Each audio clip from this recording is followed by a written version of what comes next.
Bienvenidos a un nuevo programa de Ambas Orillas, el programa que pretende ser la voz de todos los que consideramos que todos los hispanos somos un mismo pueblo y que deberíamos volver a estar unidos. Hoy vamos a ampliar un poco más nuestra geografía y vamos a hacer una serie de tertulias y de programas dedicados a otros países hispanos donde este movimiento del hispanismo y del reunificacionismo pues también existe y también se está extendiendo con fuerza este ideal precioso. Y me voy a remontar entonces a las mal llamadas independencias, o a veces llamadas emancipación, quizá un poquito mejor, como quien se emancipa de sus padres, ¿no? Pues quien se emancipó de su madre, de la madre patria. Es bien conocida la idea de que muchos historiadores piensan que las guerras de independencia en realidad fueron guerras civiles entre españoles.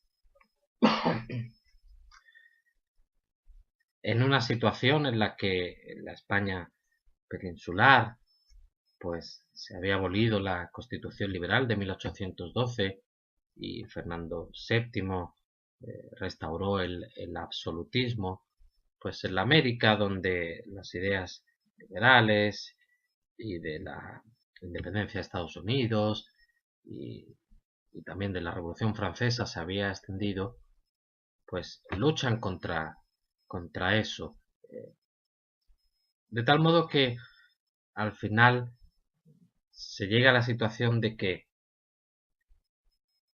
no bastaba solo con intentar cambiar el sistema. Había que desespañolizarse, es decir, dejar de considerarse a sí mismos españoles, porque el ser español se identificaba con esa situación política que había en España. Amén de personalismos, casos personales como el de Simón Bolívar, alguien en realidad resentido que había pretendido un título de nobleza española que se le había denegado y bueno, eso él creó en él un resentimiento que explica psicológicamente pues esa animadversión hacia lo que significa lo español y esa lucha. Claro, eran entre españoles, desde luego no fue independencia de los indígenas, ni nada de eso. Por supuesto, de hecho, los indígenas mayoritariamente lucharon en contra de las independencias y a favor de seguir siendo parte de España. Entonces, para entender esto, pues tenemos que explicar y profundizar en lo que es la idea de nación misma, que es un concepto que un poco ambiguo y que tiene muchos significados, se puede entender de diferentes maneras.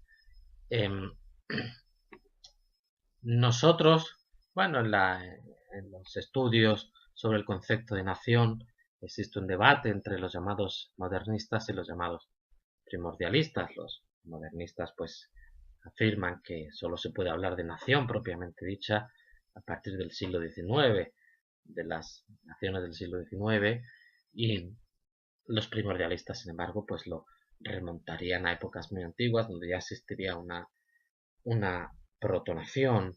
Eh, yo creo que no es ni una cosa ni la otra, es decir, yo no voy a hablar de los españoles como tal españoles en la época romana, como a veces se hace porque no existía un pueblo con la conciencia de ser un pueblo y una cultura diferenciada de españoles en aquella época. Existe España como una región de Roma, pero tampoco se puede decir, por supuesto, que la nación española surge en el siglo XIX. Lo que surge en el siglo XIX es el nuevo régimen, es decir, cómo se entiende una nación. La nación entendida como el conjunto de ciudadanos, no como de súbditos, Hasta entonces, lo que te definía era quién era tu señor y en última instancia quién era tu rey. Todos éramos súbditos. A partir del siglo XIX, con las constituciones del siglo XIX, una nación es el conjunto de todos los individuos, la forman todos los individuos y bueno, pues además se defiende los derechos civiles, etcétera, etcétera. Tampoco es como oigo decir muchas veces que la nación española surge en el siglo XVIII con Felipe V. No, lo que se produce en el siglo XVIII es el Estado centralizado. Una cosa es sociedad, otra nación y otra Estado. El Estado centralizado según el modelo francés. Y ni siquiera el 100% porque vascos y navarros, por ejemplo, conservaron sus fueros con Felipe V.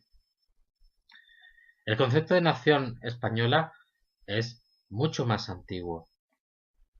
Con Gesalico existe ya un reino de Hispania, con capital primero en Barcelona brevemente y luego en Toledo, que desde el 466 es independiente y no depende de Roma. En el 587 el rey Recaredo se convierte al catolicismo, con lo que todos los habitantes del reino de Hispania tienen una misma religión, costumbres y culturas, es decir, más allá de lo que religión supone de creencia personal, supone también de cultura, ¿no? Hay que diferenciar entre cristianismo y cristiandad. Los visigodos que eran arrianos, con Recaredo se convierte al catolicismo y eso crea una unión cultural y litúrgica en el reino de Hispania. En el 654, el Recesvinto promulga un único código jurídico para todos los habitantes de España, ya sean visigodos o hispano-romanos. Antes los visigodos se regulaban con un código jurídico, los hispano-romanos con otro. A partir de él, ya todos los habitantes de ese reino de España se rigen por un mismo código jurídico. Sisenando es el primero que utiliza el título de rey de España, etcétera, etcétera, etcétera. Es decir, que para cuando llegan los árabes en el siglo VIII, ya hay una nación con un reino definido, una capital, una misma religión, una cultura y costumbres propias y un cuerpo jurídico propio que se llaman a sí mismos españoles. Lo que pasa es que estamos hablando de los siglos VI y VII, es decir, el latín hispanos.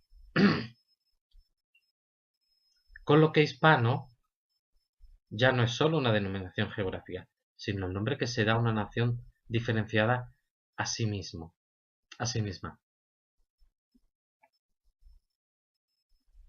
Lo que los reinos medievales, porque a veces se cree también erróneamente que España nace con los reyes católicos, lo que aparece con los reyes católicos es un país unido, es decir, bajo un mismo monarca. Como he dicho antes, en el antiguo régimen las personas se definían por ser súbditos de un señor. A partir de los reyes católicos, ya en toda España existe un único señor, un único rey. Pero es que los reinos medievales, como Castilla o Aragón, a lo que aspiraban era recuperar ese antiguo reino de España. Y todos ellos se consideraban a sí mismos españoles. El sello de Fernando VII se puede leer que pone Rex Hispanorum, rey de los españoles. Otra cosa es que lo que luego ha sido España, lo que fue España a principios del siglo XIX, con el momento de las independencias, o incluso lo que es la España actual, no se puede entender sin América.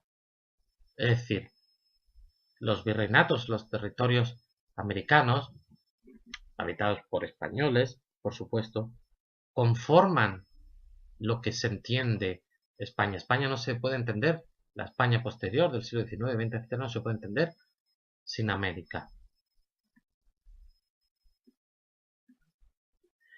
Y es por eso que las guerras de la independencia pues no se consideran independencias realmente de otro pueblo o otra nación diferente. Son independencias, emancipaciones puramente políticas, donde los criollos crean sus propios países, sus propias estructuras de poder. Claro, luego eso tiene que estar justificado a nivel del pueblo. Tiene que inventarse la idea de nación, nación chilena, guatemalteca, etc. Pero eso no era así.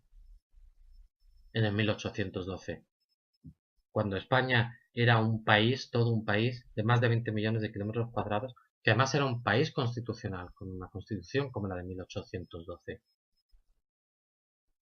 El vicepresidente de todo eso, por cierto, era un puertorriqueño. Y bueno, esa justificación que se ha podido mantener durante 200 años, estamos asistiendo en los últimos años a una auténtica explosión de revisionismo de hispanos, de hispanoamericanos, que no se tragan ya esa historia sobre Bolívar como libertador, ni esas pseudoindependencias, cuando además ni siquiera a nivel de bienestar, porque si fuera para vivir mejor, ha dado lugar a eso, porque ha dado durante toda esa época pues han sido guerras civiles en otros países y desunión. Ahí la mano de Inglaterra está detrás también. Inglaterra sabía que no podía vencer a todo ese país, a esa potencia de 20 millones de kilómetros cuadrados con las armas. De hecho, los españoles vencieron muchas veces a los ingleses en muchas guerras y muchas batallas. Solo se podía destruir desde dentro, introduciéndose en las mentes. Y por eso ni siquiera hubo un país hispanoamericano independiente. Lo que hubo fue romper esos 1000 pedazos en un montón de países luego enfrentados entre sí, como la guerra que sufrió Paraguay con sus vecinos, que fue terrorífica. Pues ahora está habiendo un revisionismo de eso y la gente está entendiendo, además, a nivel de sentimientos, que la hermandad y la unión es más fuerte y es más importante que seguir defendiendo esa desunión.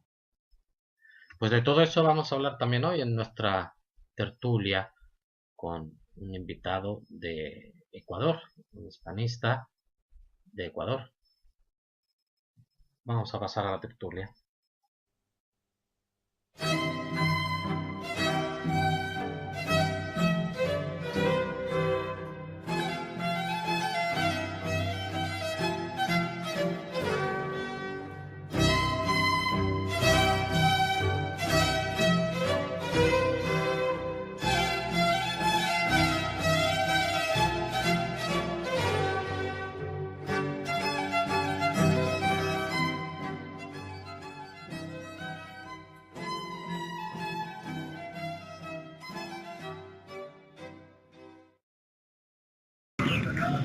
Bueno, bienvenidos una vez más a una tertulia de ambas orillas.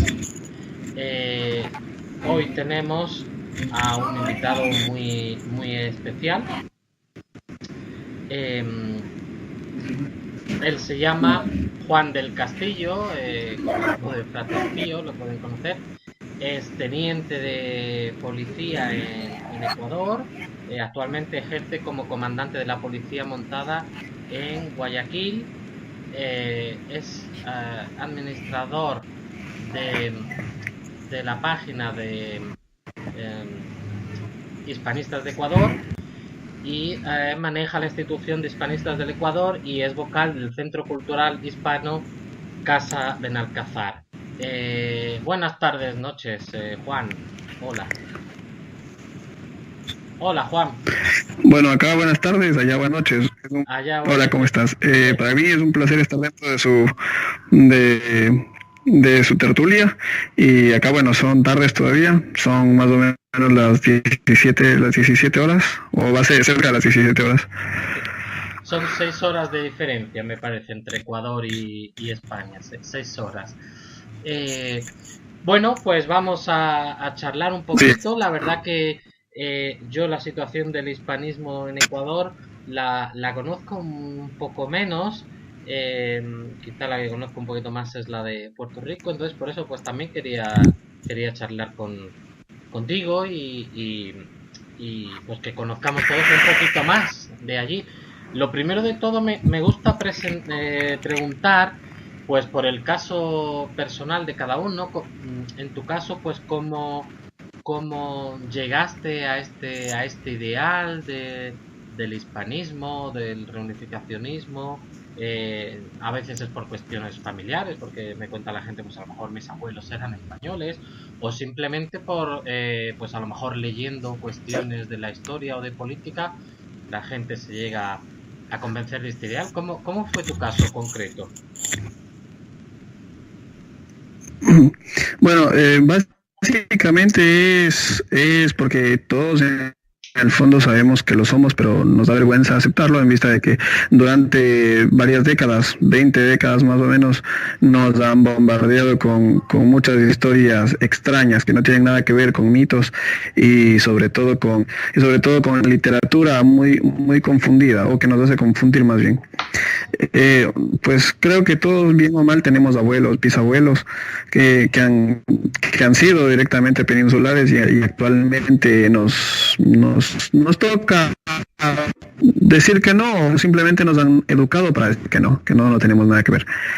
Muchos nos criamos con la historia de que mataron a nuestro rey, que esto, lo otro, y pues si uno indaga ¿quién fue antes de ese rey? Pues hubo otro rey de otra cultura. Vemos antes de eso, fue otro rey de otra cultura. Entonces, viéndolo en Ecuador, pues prácticamente todos los reyes que eran pre-incas, digamos así, orillaban a la cultura inca que vino del sur. Cuando vino la cultura inca con las invasiones y todo eso desde el sur, pues el rey de Perú, o sea, el rey del Tahuantinsuyo, pasó a ser el rey nuestro. Muy bien. Eso culturalmente estaba bien, cosa que para los indigenistas es perfecto. Entonces, si lo vemos desde el otro lado, cuando vino, digamos así, Cristóbal Colón y todo eso, pues obviamente el siguiente rey, que era de la cultura que estaba en ese momento dominando, pasaba a ser rey de las personas que se encontraban en ese momento ahí. Por lo tanto, al inicio era una tribu, luego una confederación, luego era un imperio, luego llegó otro imperio con una cultura, digamos, más desarrollada, y listo. O sea, son cosas que se dan a través de la historia y está bien. Pero la parte de izquierda, digamos así, la parte de los liberales que hubo acá hace 100 años más o menos, sí, exactamente, supuestamente apoyaban a los indígenas, pero unas 3 décadas atrás, unos 25, 30 años atrás, los indígenas han dado algo de fuerza en la sociedad, pero como tales. Claro, hay grupos de poder que buscan la forma de aprovecharse de eso, convencen a los indígenas de que apoyen el movimiento indigenista y de que rechacen a quienes en verdad les habían ayudado. Sí. Entonces, existen muchos... Sí. Parece que hay un... ¿Sí? Parece que hay un ligero desfase, que tarda un poquito en llegar la de eso. Bueno, yo le voy a dejar hablar a usted principalmente. Solo comentarle que efectivamente, bueno, por ejemplo, en el caso de México, que también se dice mucho cuando llegaron los españoles, los aztecas, y bueno, nosotros defendemos que en realidad la llegada de los españoles supuso una liberación para muchos pueblos indígenas de allí, que estaban oprimidos por los aztecas, ¿no? Los tlaxcaltecas, los otomíes, etcétera.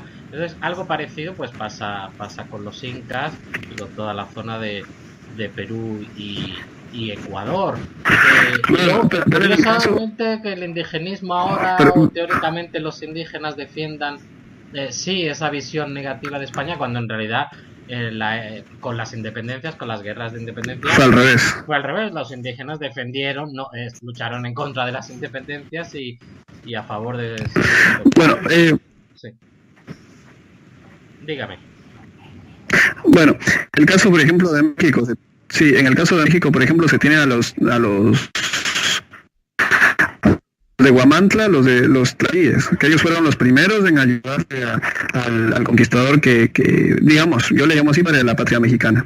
En el caso de Ecuador, pues por mencionar unos casos, los primeros en apoyar a los españoles fueron los cañaris. Si nos vamos un poco más al norte, estuvieron los caranquis, y ellos principalmente son los que digamos, de haberse enfrentado a los incas y haberles frenado y no haberse entregado fácilmente. Entonces, cuando llegaron los españoles, para ellos fue una liberación más bien. Porque acá existen muchas, se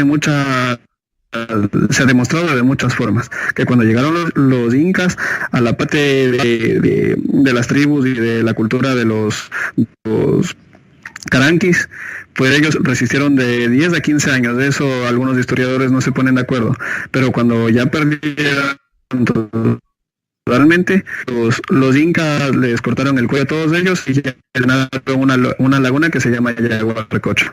Fueron 30,000 personas, mujeres, niños y obviamente también los soldados que habían perdido, que para evitar que exista rebelión o algo así les cortaron el cuello y los mataron. Entonces, cuando llegaron los españoles acá a la parte de Ecuador, como nunca se quiso a los incas, pues para ellos significó la liberación. Entonces, Gil Ramírez Dávalos, Francisco de Orellana, digamos, Hurtado de Mendoza, todos ellos prácticamente serían, o sea, viéndonos a la parte objetiva, serían los padres de la patria. Sí.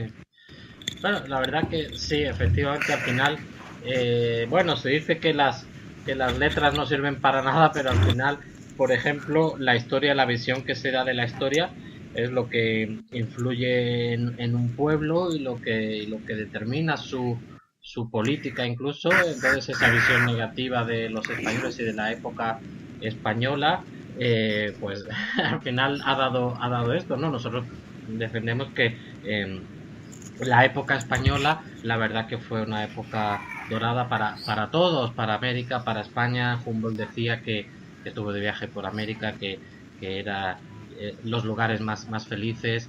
Entonces, bueno, era un país, una persona podía viajar desde la Patagonia hasta Alaska, siendo todo eso su país, siendo todas las personas con las que se encontraba sus compatriotas, pudiendo pagar con la misma moneda en todas partes, en ese momento la moneda más poderosa que había en el mundo.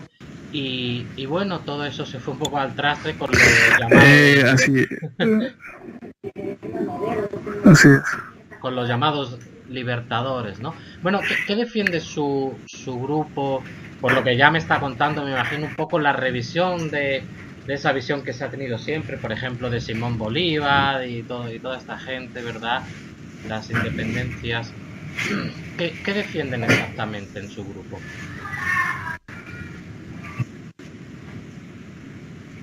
En Hispanistas de Ecuador.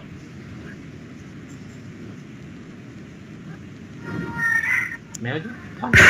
Sí, bueno, referente a lo de la página. Sí, claro, referente a lo de la página, pues la página intenta revelar en mínima manera, en vista de que pues ahí algo se publica cada vez que hay oportunidad sobre revisionismo histórico. Pues nos han mentido tanto con leyendas, algo así como urbanas, invenciones, mitos inventados hace no más de 180 años, que representan prácticamente la visión que tienen todas las personas de esta parte del planeta, digamos. Porque desde principalmente Perú hasta México, mucha gente todavía tiene dudas, todavía se avergüenza de su parte hispana. Pero cuando se van a unir a los indígenas tampoco les aceptan. O sea, no les aceptan porque no los ven como tales. Sí. Y cuando ellos cuando ellos se sienten algo hispanos, hay alguien que les dice, no, tú no eres, tú eres menos, tú no eres. No eres, si te vas de España se van a reír de ti porque eres hasta más negro que no sé quién, y etcétera. Pero ese no es el caso. Pues acá las instituciones hispanas como la Casa Benalcázar, como Amigos de la Heráldica o como el Centro Cultural de Beneficencia Español y etcétera, pues trabajan paralelamente con nosotros y los resultados son totalmente contrarios. Acá también con el revisionismo histórico, mucha gente se sorprende cuando se les cuenta todo lo que habían hecho Sucre o todo lo que había hecho principalmente Bolívar, que nunca quiso a nadie, nunca se quiso a sí mismo y buscaba la forma de destruir todo lo que estaba perfectamente ordenado acá. La gente cada vez está abriendo más los ojos y se está dando cuenta de las maravillas que Bolívar supuestamente había hecho y que no fue así. Incluso los monumentos donde Bolívar a caballo en un caballo parado solo con las patas de atrás y las otras dos levantadas. Sí. La gente que sabe se da cuenta y dice, ¿cómo? Si él nunca estuvo en ninguna de las batallas. De hecho, el único que estuvo presente fue Sucre. todo lo dirigía desde un escritorio y la única vez que le tocó luchar, se escondió detrás de Manuela Sáenz y no lo hizo. Entonces, en algunos lugares como en la ciudad de Pasto, que queda al sur de Colombia, una ciudad muy hispana y que fue cuidada, protegida por Agustín Agualongo, que era un indígena en grado de general, sí, y era realista, pues de esa ciudad, según tenía entendido, ya estaban haciendo documentos para retirar ese monumento o ya lo habían retirado. Sí, sí. Sí, bueno, Bolívar, a ver, la historia de Bolívar es que él en realidad bueno, la gente está estudiando en el asunto histórico y ya se está dando cuenta, también está investigando por las otras líneas. Sí. Uh-huh. Sí, exactamente. Bolívar, bueno, se define, su historia se entiende por el resentimiento que tiene. A ver, él pretendió adquirir un título de nobleza que le fue negado y eso fue lo que le marcó un poco ese odio hacia España, ¿no? De donde esto procedían sus antepasados y bueno, esa es la historia. Y bueno, dice usted que la gente está abriendo los ojos. ¿En qué situación ve el hispanismo en Ecuador? ¿Cómo reacciona la gente cuando se cuenta esto? ¿Es un movimiento que crece o cómo lo ve? Sí. Bueno, la gente acá no odia a la parte hispana, pero se le enseñó que tiene que odiar la parte hispana. Eso lo hacen en las escuelas primarias y todo, y de eso sirve utilizar a España como chivo expiatorio, como un sistema político, para que la gente aprecie su historia y vea con valor una república que no debería existir. Pues bien, por otro lado, la gente cuando empieza a escuchar la historia de Bolívar como que se da cuenta, incluso los mismos venezolanos abren los ojos y se dan cuenta y se sienten apenados, porque ellos le ven a Bolívar como la máxima figura histórica que puede haber en su vida. Incluso una vez hablaba con uno de ellos y dicen, no, para mí Bolívar lo es todo. Sí. Entonces, ¿quién ayuda a eso? ¿Quién ayuda a eso, a que se desmienta todas las maravillas que hizo Bolívar, entre comillas? Es los gobiernos que se han tenido últimamente, tanto como Evo Morales, como Rafael Correa, como Cristina en Argentina o Maduro en Venezuela. Todos ellos se autodenominan bolivarianos. Entonces, viendo la calidad de vida que dan ese tipo de gobiernos de izquierda, la gente empieza a despertar y se dan cuenta de que efectivamente Bolívar no era un santo. Entonces es más fácil asimilarlo, y cuando se tiene oportunidad también de entrar a las universidades, a los colegios o a las escuelas primarias, se les indica parte de la historia, cómo se dio, cómo fue, las tradiciones que se realizaron porque no le dieron el título de nobleza a Bolívar, y cómo se unió a Inglaterra para burlarse de España y luego cómo se arrepintió. Entonces incluso la masonería en Ecuador no se siente identificada con Simón Bolívar. La masonería actual, ¿no? Quiere decir, no se siente identificada con Bolívar. No, por supuesto. Yeah. Por supuesto, la masonería actual, porque la de antes, pues, bueno, igual no se puede tampoco confiar mucho en eso, porque toda la historia es, al menos pegada a ellos, es una mentira. Entonces no se puede confiar en sus buenas intenciones nunca. Ya, bueno. ¿Y qué imagen hay de la España actual? Porque claro, lo curioso es que cuando se habla de estos temas, que al fin y al cabo pues es un ideal político, vamos a llamarlo así, ¿no? De unión, de reunificación de países, etcétera, tal, pues se remonta uno al 1500 siempre, ¿no? No lo entiendo. Al final estamos hablando de presente y de futuro y de, bueno, de pueblos hermanos, que duda cabe que somos pueblos hermanos, que hemos compartido una historia, compartimos una cultura, una lengua, etcétera. Entonces, ¿qué imagen hay de la España actual en Ecuador, en tu opinión? Bueno, la gente actualmente le ve, sí, es la madre patria, obviamente le ven así, mucha gente está confundida, no sabe ni por qué se le llama así, otros que desconocen historia, se dejan guiar porque sí. Acá la gente celebra bebiendo licor y todo eso, como en celebraciones familiares y etcétera, que se dan en los días festivos, pero festejan tanto en la Fundación Española de cada una de las diferentes ciudades como en la independencia, o sea, en la mal llamada independencia.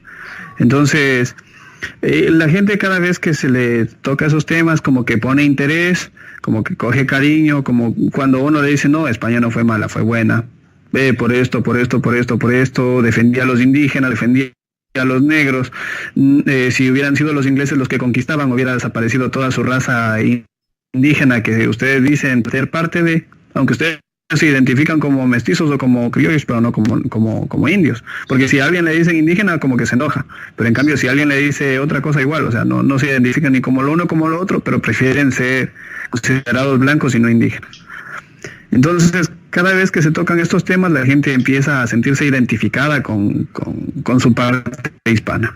Y como parece, yo diría que hay un despertar hispánico, acá en Sudamérica hay muchos movimientos que hacen que la gente se sienta más identificada con la madre patria. Ajá, ajá. En Chile también tengo entendido, muchos de los camaradas que tenemos por allá estaban mencionando que querían hacer un partido político realista. Ajá, ajá. Obviamente eso debe llevar algo de tiempo. Sí, efectivamente. Y bueno, entonces, ¿qué proyectos tienen para el futuro? ¿Cómo creen que hay que plantear este ideal para que la gente lo apoye y demás? Bueno, antes que nada, nuestro proyecto que es inmediato, que debe ser absolutamente inmediato, debe aplicarse este momento sin perder tiempo, sí, es hacer caer la leyenda negra, que ya llevamos trabajando en esos 6 o 7 años, al menos los que trabajan conmigo, mi persona y todos mis colaboradores, y a quien yo colaboro también, porque nos interrelacionamos entre instituciones. Entonces, lo primero que estamos haciendo es que caiga la leyenda negra. Eso sobre todo. Después de eso, una reeducación desde la primaria, todo pegado a las buenas costumbres y a las bases fundamentales de lo que es el hispanismo. Sí. Bueno, esa relación se está llevando entre algunos países: México, Venezuela, Colombia, Ecuador, Chile, y en Perú estamos también intentando que la gente se dé cuenta de que tiene que alejarse del indigenismo, porque eso es un veneno que está atacando mucho por allá. Posterior de eso, obviamente, también entraremos en las unidades de estudio educativo en los 3 niveles, y en algunos lugares ya se ha hecho eso. En algunos colegios ya se han dado clases, se han dado charlas, incluso estamos pretendiendo meterlo dentro de los libros escolares para que ellos valoren mucho eso. Se ha llevado eso en algunos centros de estudio religiosos, colegios religiosos, sí, para que los niños se sientan más identificados también con su parte hispana, bajo la venia obviamente de los obispos y de la curia y de todos los que están a cargo de esos colegios. Entonces los niños se sienten más identificados y ya no le ven a la madre patria como la enemiga de su país. Ajá, muy bien. Pues, bueno, y entonces, no sé, ¿tienen ustedes, por ejemplo, contactos políticos o cómo estos cambios, por ejemplo, la educación, cómo lo están llevando a cabo? ¿Directamente hablando con directores de escuela o cómo se está haciendo? Bueno, en los colegios y escuelas religiosas paralelamente no se puede enseñar una cosa sin la otra. No se puede enseñar el hispanismo sin la religión, ni la religión sin el hispanismo, porque van de la mano. Históricamente han estado juntas, y como alguien decía por ahí, uno de los amigos historiadores decía, España sin ser católica dejaría de ser España. Entonces se habla con eso, y la pastoral juvenil ve con buenos ojos. Los jóvenes cada vez muestran más interés. Yo diría que esa es la llave por la que se tiene que entrar los jóvenes, porque muchas leyendas que hay acá, como la de Abdón Calderón, que murió con 7 tiros, refleja y abrazando la bandera de aquella época y todo, refleja una leyenda que ya se había leído o ya se había visto hace 100 años en la misma España. Sí. De un defensor que abrazó la bandera de Castilla protegiendo a Urraca de Castilla, creo que fue la historia, algo así leí hace algunos años. Entonces, esa misma historia se la ve acá, para que los niños muestren interés por la historia, con un héroe de aquí, de estas tierras, que obviamente era criollo. Entonces, Lo que se pretende es meter toda la información, reeducar a la gente para que, empezando con los niños, los adolescentes y los universitarios, posteriormente se caiga la leyenda negra. Cuando ya no exista tal, es más fácil manejar la situación política, porque existe apoyo apoyo masivo de la gente. Y con eso es un paso adelante. El segundo paso es fácil, el tercero es más fácil todavía. ¿Y podría hacer una fotografía sociológica del hispanismo? Es decir, es una cosa que a lo mejor está más extendido entre los jóvenes, o entre gente más mayor, o de alguna clase social o alguna ideología. ¿Cómo es un poco el hispanismo ahí en Ecuador? ¿Qué tipo de gente ve? Bueno, el hispanismo en Ecuador originalmente se da entre los jóvenes universitarios. O sea, en los pocos años que se lleva, que son como 10, son solo jóvenes universitarios los que empezaron con esa idea, y ellos metiéndoles la idea a sus hermanos menores, luego sus padres y así. Pero la masa humana que maneja este movimiento acá son los universitarios, que se han dado cuenta de su necesidad de buscar sus raíces para poder seguir adelante y sentirse orgullosos de lo que son, en vista de que el movimiento indigenista no los acepta porque no son indígenas, porque los considera blancos criollos, porque los considera de una u otra cosa. Entonces, esas ansias de volver a donde pertenecen es que pegó en la gente de la edad entre 18, 24 o 25 años, que actualmente ya 10 años después son de 28, 30 hasta 35 años, y son gente que trabaja mucho, hace investigaciones, invierte su dinero, su tiempo libre en seguir investigando y seguir sacando adelante toda la información concerniente. Lo peor la parte negativa de esto es que los libros escolares de públicos, digamos así, enseñan de que sí, que España haya hecho daño acá a Ecuador, a Colombia, bueno, a todos los ex virreinatos, que no eran Colombia, sino virreinatos. Y eso es lo que dicen, entonces hay que tratar de cambiar eso. La única forma y donde sí dice la historia fidedigna, cómo corresponde, cómo fue y todo eso, son los libros históricos que existen en el Banco Central de lo que yo he leído en Ecuador y en Perú. Son libros muy importantes que dicen las cosas verídicas, dicen la defensa que hicieron muchos sacerdotes del clero, como Fray Bartolomé de las Casas o así entre ellos, para defenderles a los negros, a los indígenas y a la gente y a los mismos criollos que tenían dinero, digamos así, de los abusos de la gente que sí tenía dinero, como siempre ha habido en toda la historia desde el origen de la humanidad. Sí, efectivamente. Pero no era exclusivamente a nivel de razas, era a nivel de poder nada más. Sí, efectivamente. Bueno, la preocupación, digamos, moral que tenía la España de aquella época, del siglo XVI, hacia lo que se estaba haciendo, es una cosa que ha sorprendido incluso a historiadores extranjeros, incluso británicos, que han sido un poco los históricamente enemigos de la hispanidad del mundo hispano, por decirlo de alguna manera. Es decir, cómo se llegó a detener pues todo para hacer un congreso para debatir si lo que se estaba haciendo era moral, cómo se debía tratar a los indios, y desde un primer momento, como por ejemplo Isabel I la católica, cuando Colón le lleva a algunos indios, pues ella dice que tiene que devolverlos a su lugar de origen, y proclama la Real Cédula por la que defiende a los indios, y en su propio testamento establece que no se puede hacer mal a los indios, y cómo sucesivamente van apareciendo leyes que van defendiendo cada vez más a los indios, ¿no? Las leyes de Burgos de 1512, todavía con Juana la Loca como reina, luego más tarde pues las leyes nuevas de India de 1542 de Carlos I, ¿no?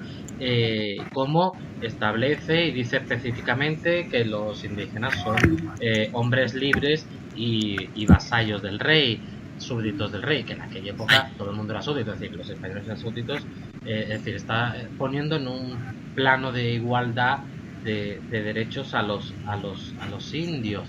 Es quizás por eso que con las independencias los indios luego defendieron, ¿no?, la monarquía hispánica. Y lo que decía también de los virreinatos, efectivamente, España no tuvo un sistema de colonización como tuvieron, por ejemplo, anglosajones. Los anglosajones pues establecían una colonia en algún punto, y eso quiere decir era una colonia de ingleses para ingleses.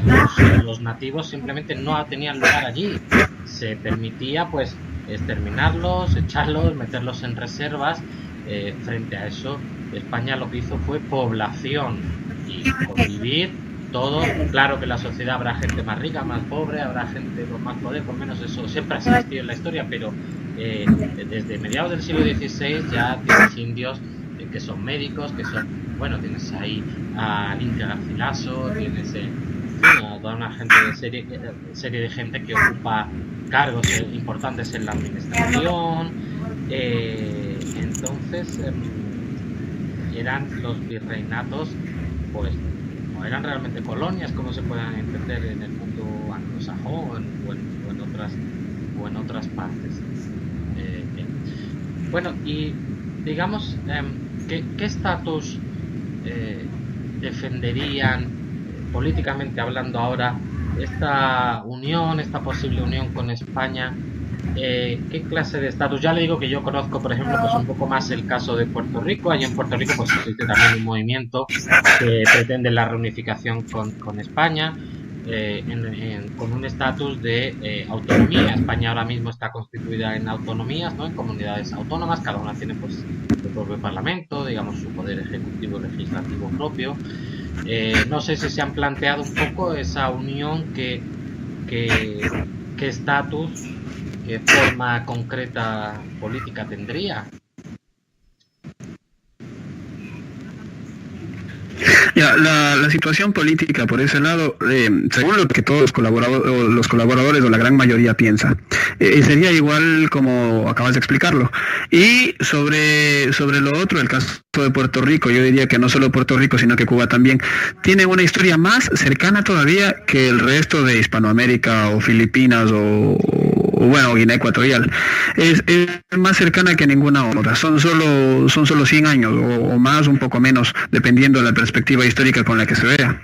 Entonces, muchos de los actuales defensores del hispanismo son nietos de los soldados o bisnietos de los soldados que lucharon en la guerra contra la otra potencia. Sí. A veces, ya. Entonces, yo creo que así como se maneja la política actual está bien, en vista de que culturalmente no se puede hacer un cambio radical de la noche a la mañana, si no habrían cientos de muertos. Entonces, hay que manejar las cosas muy delicadamente, muy despacio, y cuando se lo haga, que se lo haga como sería más conveniente para los dos, tanto para los peninsulares como para los de acá. Los de aquí tendrían que cambiar algunas cosas, allá tendrían que aceptarlos y también cambiar algunas cosas para que el cambio que se dé acá sea favorable allá y lo de allá sea favorable para acá. Primero, una cosa. La segunda, no debería existir un gobierno de izquierda para que sea más fácil el manejo, porque el gobierno de izquierda normalmente es populista y eso se meten en el sentimentalismo indigenista y eso es lo que el acabose de cualquier buena idea que se tiene. Entonces, posterior, sí, comunidades autónomas. Primero tendría que ir Puerto Rico, si es que va alguien antes, mejor, pero yo creo que los más cercanos serían ellos, si es que Estados Unidos cede. Posterior de eso irían los países, creo yo, si viéndolo un breve análisis político, diría que iría luego Chile, luego iría tal vez el nuestro, y así cada uno de los países que se sientan más identificados irían uniéndose para que se vuelva una confederación o una comunidad autónoma después. Bueno, a mí la verdad que me sorprende eso, escuchar como personas de los diferentes países hispanos pues están apoyando esta idea, y efectivamente lo que está habiendo es un revisionismo, es decir, la historia tal y como se ha pretendido contar simplemente no se sustenta. Entonces, pues bueno, no todo habrá sido. Las independencias realmente fueron una guerra civil entre españoles, quizá en la península, estando Fernando VII y tal, pues se asociaba un poco más al absolutismo. En Hispanoamérica quizá las ideas más liberales, aunque la Constitución de 1812 pues era una constitución liberal, que por desgracia pues duró poco por Felipe VII. Entonces, pues quizá en América esa no identificación política con el absolutismo que había en España, lo que dio lugar es a una desespañolización, a un renunciar incluso a considerarse españoles a sí mismos, ¿no? Porque no fueron independencias de indios ni nada de eso, ni que los... Algún historiador alguna vez decía,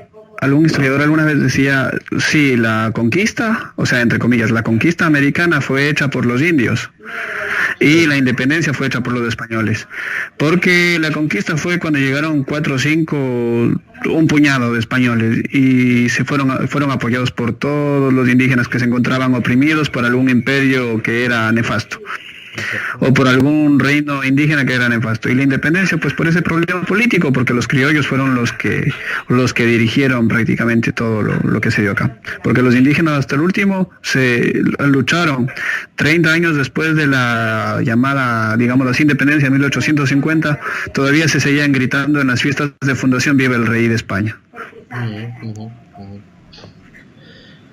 Bueno, muy interesante. No sé si quiere añadir algún dato más, algún dato histórico o algo que quiera que los oyentes sepan de la situación de Ecuador, de la hispanidad, del hispanismo en Ecuador.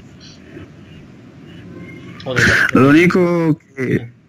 Sí, no, estamos trabajando duro. Les decimos a los hermanos españoles que no se sientan nada mal por la condición política, por la condición que exista allá en Europa.